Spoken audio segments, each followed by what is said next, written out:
I want something that isn't this. You know?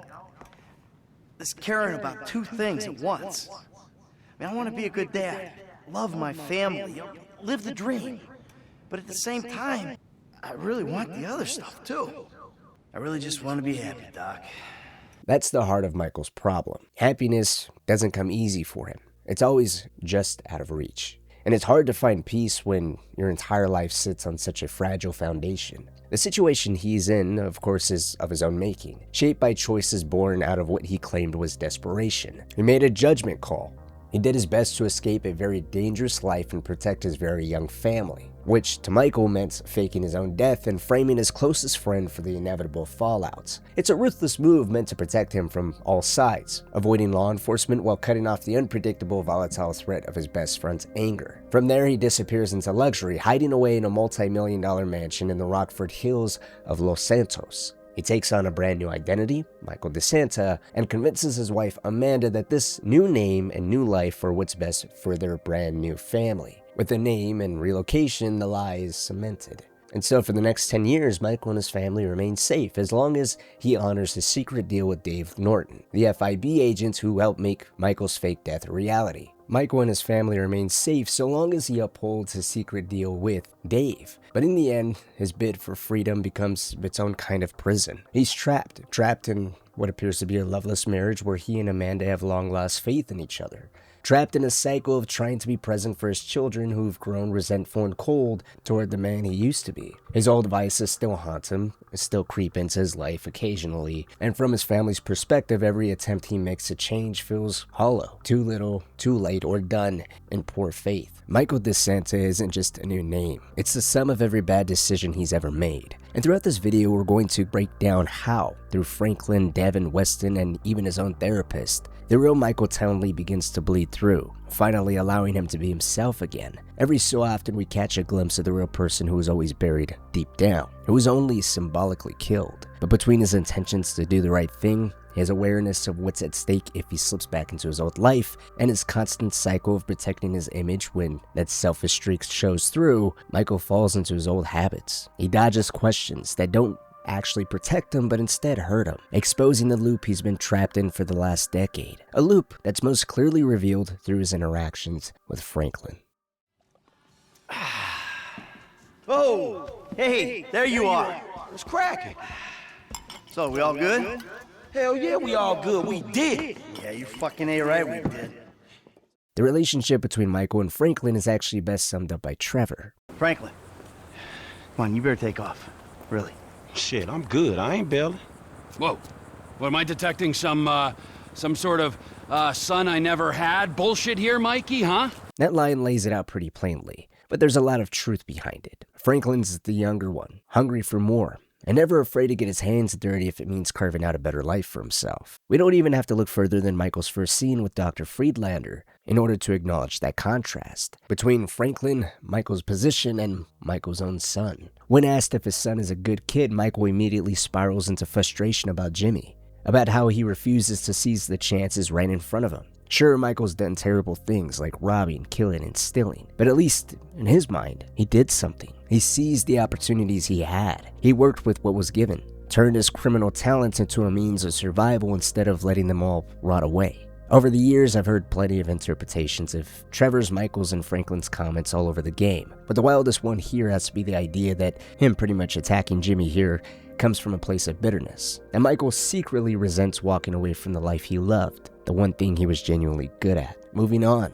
Also, he could save his young family. And while I believe there's a kernel of truth there, after all, he did give up his skills, his purpose, maybe even a piece of himself, I don't buy that he resents his kids or believes it was all a waste. Still, it's undeniable that through Franklin, Michael gets to relive what were essentially his glory days. Only this time it feels, at least in his own mind, almost guilt-free. Franklin's his own man, someone who knows what it means to do what's necessary to make ends meet and push forward. And while it's tempting to call him a protege, since Michael eventually shows him how to professionally pull off a job at the highest level, there's more to it than that. Before Franklin becomes his son I never had, a guilt-free protege, he's also the one who almost unintentionally sets Michael free.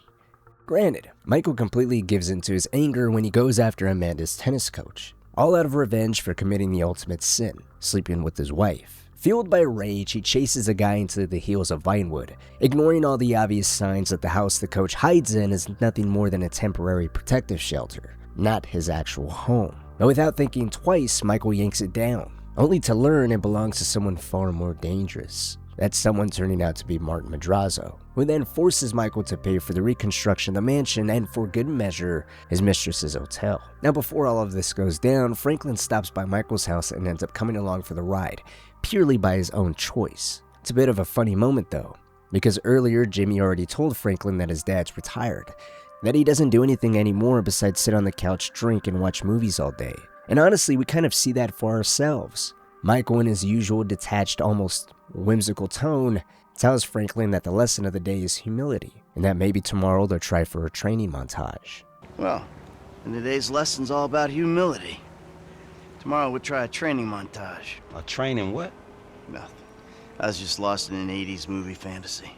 Yeah, I can see you spend a lot of time there. Yeah, as much as I can. If it weren't for a perfect mix of circumstances, Franklin spotting Michael's house, taking him up on the offer to grab a drink, believing he could actually learn something from him based on how he lived, and maybe even remembering the raw anger he saw at the car dealership, Franklin probably never would have shown up, but he did. Michael agrees to take him out, planning to share one of his favorite pastimes these days. However, their plans are quickly derailed when Michael's son calls, panicked, saying his yacht's been stolen and is speeding down the Western Highway. Michael and Franklin go on to jump in the car together and manage to rescue Jimmy in the process, yet after all of that, there really isn't much actually tying Michael to Franklin apart from a thank you and saying they'll talk. It's more so Franklin's quiet acknowledgement that the two of them might work together as a team pretty well, and his hope that he can learn a thing or two from him. When Martin shows up in Michael's house demanding Franklin's driver's license so he can identify him and get all of his information, that's probably the closest thing to the two of them being stuck together in some kind of uneasy partnership, trying to get out of a bad situation. You could make that argument, but it doesn't really hold up because just like later with the rogue FIB under Steve Haynes, Michael could have easily taken over and just told Franklin to go home here and not to worry about it, as it was his anger, his wife, his actions, and now his responsibility to pay for the damages he caused. But he doesn't do that. Instead, that moment becomes his way of paying Franklin back by bringing him along, showing him how to do things the right way, and finally giving him the mentorship he's been chasing from the start. This brings us to the beginning of setting up the Vangelico jewelry store heist. Aside from being one of the most memorable sections of the story, it's also what I would consider the closest we ever see Franklin truly stepping into the role of some type of protege, learning firsthand from Michael and Lester how to properly case a score. He's introduced to the finer details of planning, accounting for multiple ways to execute the job, considering getaway routes, and choosing crew members suited for each kind of approach. It's also where Franklin begins to slowly be introduced to the hidden truth behind Michael's past, the part of his life he fought so hard to keep hidden. When Michael and Lester first head out to scout Vangelico, Lester casually reveals how much research he's done, not just on the target in mind, but on the deal Michael struck and the comfortable life he's built since retiring. Your FIB buddies, they know you're back in business? FIB buddies? What are you talking about? I checked out the WPP thing. Doesn't look like any WITSEC program I'm aware of. Well, for starters, they don't put witnesses up in multi-million-dollar mansions in Rockford Hills. Oh, maybe they thought this would be the best cover. And most witnesses don't transfer five-figure sums into a particular FIB agent's bank account every month. Of course, the money gets moved around and washed through a number of fronts, but the trail is there. Deposits and withdrawals, the same sum every month. Agent Dave Norton, white middle-aged divorcee, unremarkable career, except for one incident, the shooting of a notorious stick-up man, Michael Townley. Yeah, all right. Lester, I'm very impressed. Michael's reaction, shutting Lester down, feels less like a simple "all right, you got me" and more like the first real glimpse of his guilt. It exposes just how sensitive he is about what he's done. The shameful decision to betray a close friend and make off with the money with the help of a rogue FIB agent, not even the official agency. Now, I'm not saying there weren't moments where you could understand his reasoning, but the scene with the two of them in the car discussing the current setup Michael's in goes on to explore the core truth about Michael's story.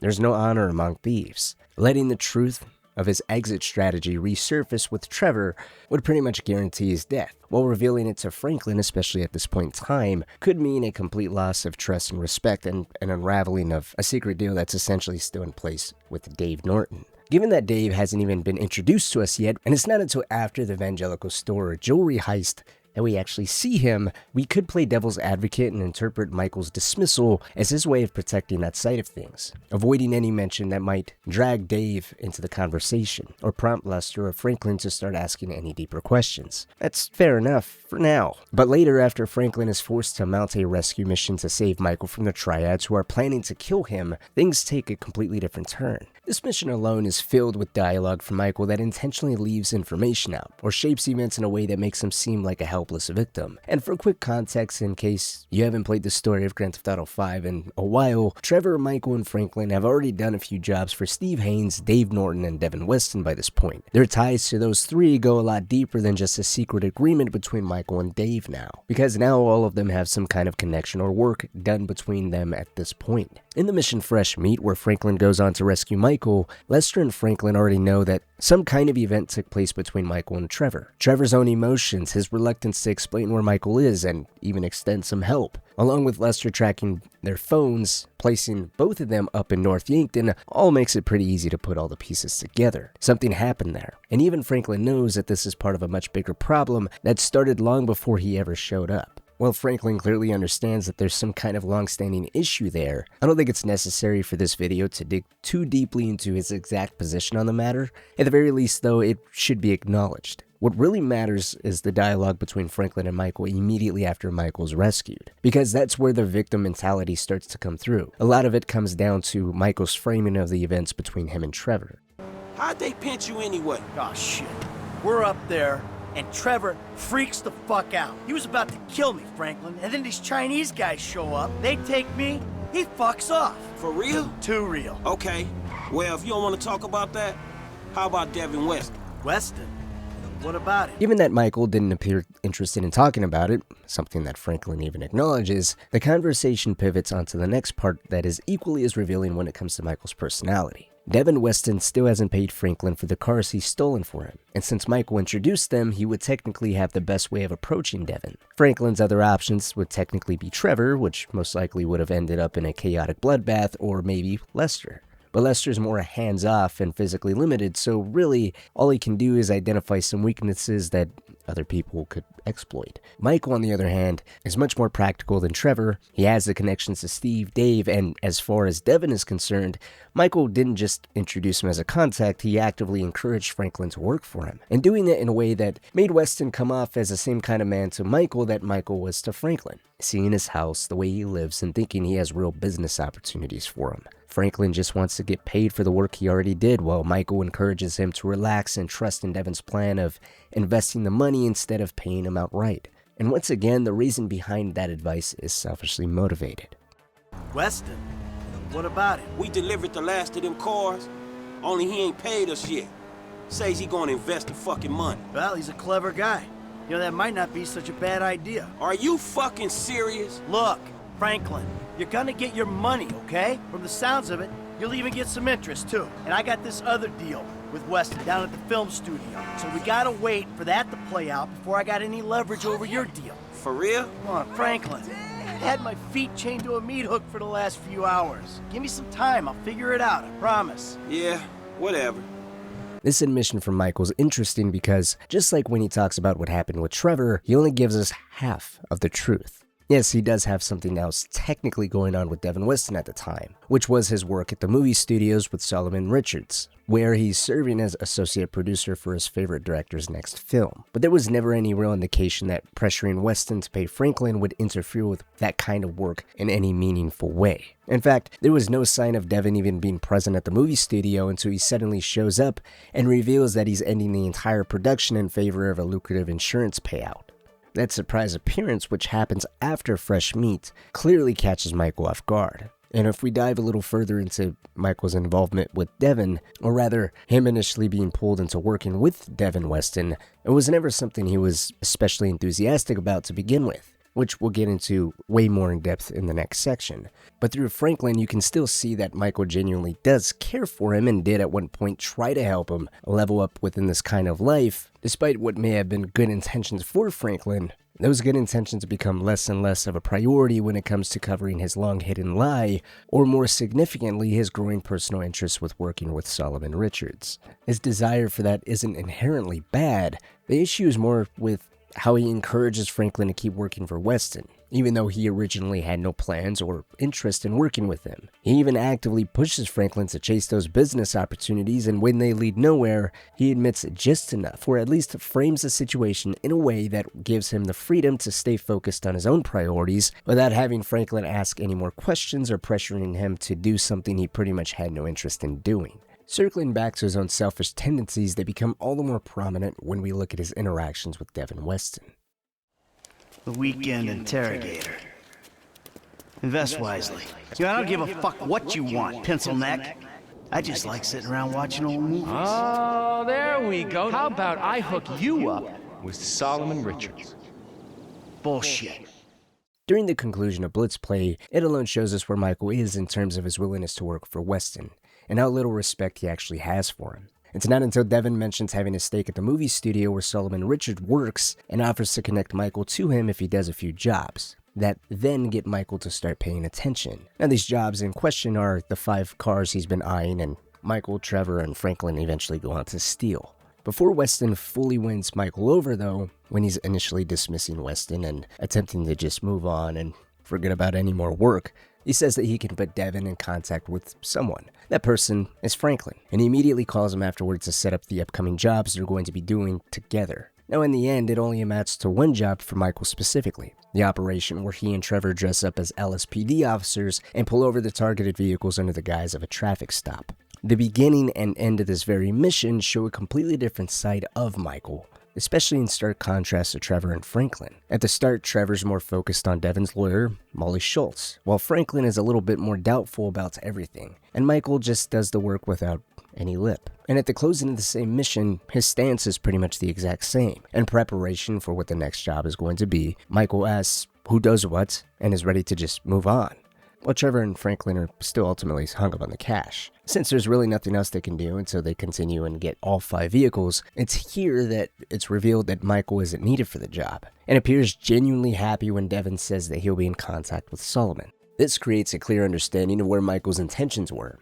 It was always about the movie studio. This one job was simply a means to an end, a way of meeting Solomon. And once he learns he isn't needed any further, he's happy because he couldn't care less about Devin or the shady work he's handing over to them that really only benefits him.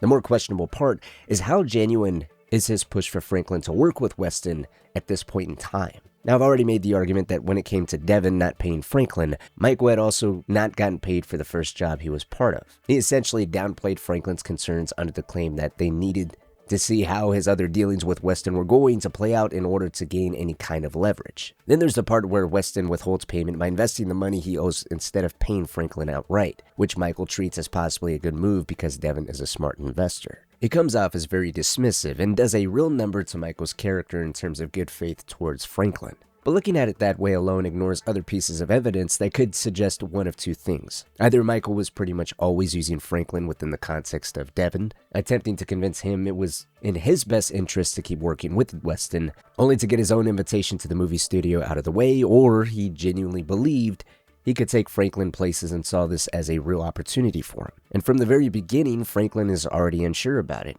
On that initial phone call, you can tell he's hesitant. Hey, what up, Michael? Hey, man. Listen, I got an interesting opportunity for you. An acquaintance of Dave's. An FIB contact? Are you joking?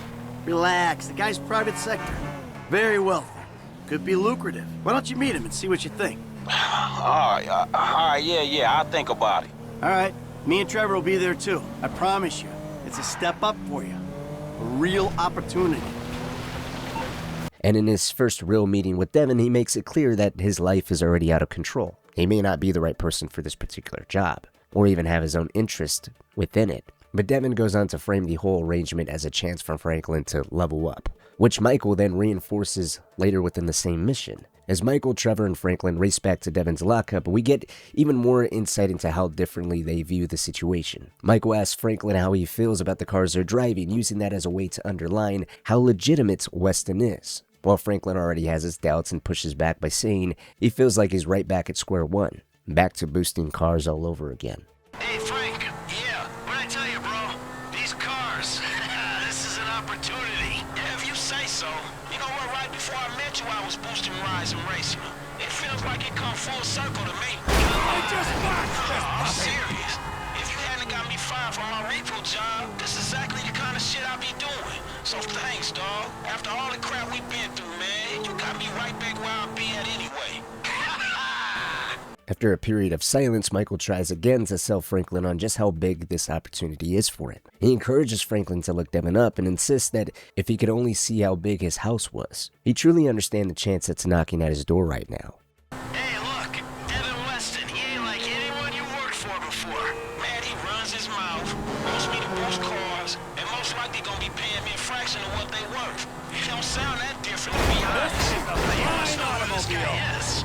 Look him up. He's the real deal. I've seen his house. He can make things happen. So, he like, to you, what you were to me. I see your house. I think this dude can take me places. Yeah, maybe. Something like that. In a way, all of this makes it a bit difficult to judge Michael one way or the other, because it's clear he really does show a level of care and consideration for Franklin that never fully disappears. At the same time, it also lines up with the more selfish, dodgy side of Michael's nature. After all, after a decade of living the life he's been living, he's become accustomed to what I'd liken to his own line about having so many stories, you can't even keep them straight. He really can't be honest with himself about what he's doing or why he's doing it.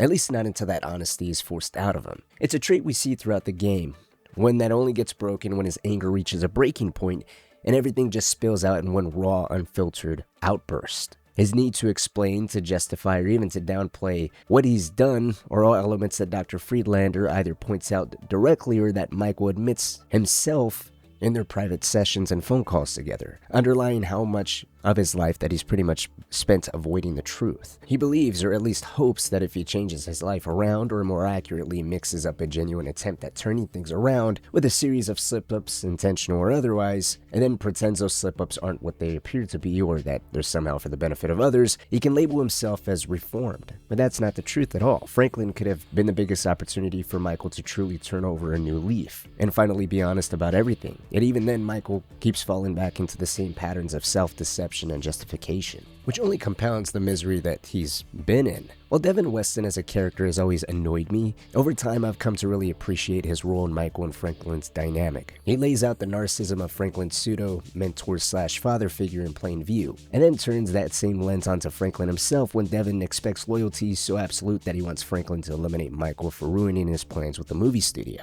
That tension between manipulation, respect, and the line Franklin just refuses to cross is exactly what sets us up to dig into Dr. Friedlander and Michael's therapy sessions, where all these masks start to crack under the weight of the life Michael keeps telling himself he's trying to leave behind. I pulled this Mexican's house right off the fucking hill. I think I'm back in it, Doc. I'm back into life. I mean, I gotta make some money, and there's only a couple ways I know how to do it. You feel the need to explain your decisions, Michael. Take responsibility. If you play through all of Michael's therapy sessions with Dr. Friedlander, you eventually learn just how deplorable and self-centered Friedlander really is, as he keeps raising the price of Michael's sessions and then abruptly ends them right when Michael seems to be making a genuine breakthrough. But unlike with the other characters in the story, we do get those rare moments where Michael actually opens up to some degree with someone. He admits that he felt great getting back to the criminal life that he left behind. Following the Evangelical jewelry store heist, he even admitted that he's good at it. And he knew his government friend, that being Dave Norton, would eventually catch wind of it and get involved, yet he didn't care. More than that, it basically became part of the plan that he expected to play out, which makes his initial remarks to Dave all the more interesting because he already knew Dave would show up sooner or later. And when he does, Michael's basically enjoying the position and pretending he has no idea what Dave is even talking about. He's stoking in the thrill of robbing and getting away with it. Playing dumb, while everything he said and did already lined up with his MO. What is wrong with you? Davey! Long time no see. And what about Trevor? If that fruitcake realizes, finds out you're alive, you are D-O-N-E fucked! Hey, don't worry about Trevor. Trevor's dead. Gotta be. Besides, I didn't have nothing to do with it. Whatever the hell it is you're talking about. But the acknowledgement that he already knew this beforehand is perhaps the most definitive revelation about him right here. The other therapy sessions do add more context to the kind of back and forth these two had over the years, questions about medication, which wound up backfiring and leaving Michael, by his own admission, pissing himself, crying, falling asleep at the dinner table, and howling at the moon at night. They also dig into the sexual deviations with hookers, the side of the life Amanda keeps yelling about, and whether Michael's a psychopath who enjoys suffering or a sociopath who just doesn't care. He's neither. But the way he talks about it makes it clear what he's really doing, mythologizing self-deprecation. I'm just a fat, washed-up jock who can't get his head around the fact that his high school football career didn't play out the way that he planned. The only way I'm content and competent is with a gun in my hand or a price on my head. Now, to put it plainly, he's turning his own flaws, failures, and self-criticism into a kind of story he can perform. Not just for Dr. Friedlander, but for anyone willing to listen long enough to buy it. And the reason I even know with mythologizing self-deprecation is, well, that's exactly what Michael says. He knows well enough to Franklin when the two of them are going out to save Jimmy and Michael's boat. Lesson number 1. Don't ever have kids. Hey, man, look, if I had kids, I don't think no parenting issues would arise over who had boat privileges and who don't. Shit, motherfuckers would be lucky to sit in a bathtub. Shit, things that desperate, huh? Nah, but, you know, shit, I was making a point. Mythologizing self-deprecation. I know it well. And that right there is the problem in its rawest form. Michael can weave a story, leave out information, or downplay events if it serves him. Whether he's deflecting blame, winning over an ally, or just buying himself more time. Through Friedlander, he's been able to identify his triggers, the patterns behind his angry outbursts, and the real motivations driving him. He also learns how to package it all into a cohesive narrative, one that gives a bigger, deeper meaning than they actually have, making everything feel like it rises to the level of self-reflection when it's really just another version of the same old lie he's been telling. Franklin gave him a second chance at the life he claims he walked away from.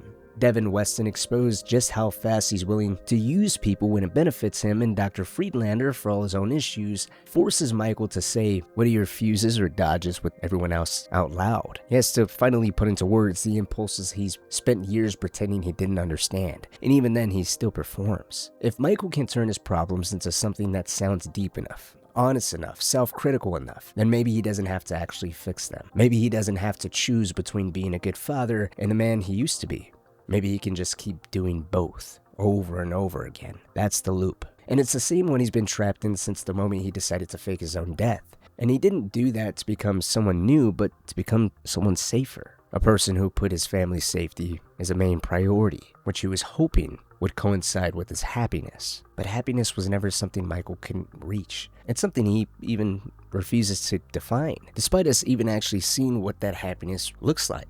In the main game of Grand Theft Auto 5, we can see that happiness. It's his work at the studio. He even says he feels like he finally did something with his life when he first sees his name under the associate producer title. But it's hidden under the guilt of finally admitting that he had found some kind of happiness. When you replay some of the missions tied to his time at the studio, it doesn't take much digging to notice he never talks about it to anyone outside of his family. That period is as close to redemption as Michael gets. He landed something that's semi-legitimate. It's the safest version of success for himself and his family, and he actually allows himself to feel proud of it. It's just unfortunate that he can't bring himself to say that part of the story outright to Franklin, because if he did, it might have forced him to be honest about the rest of it too.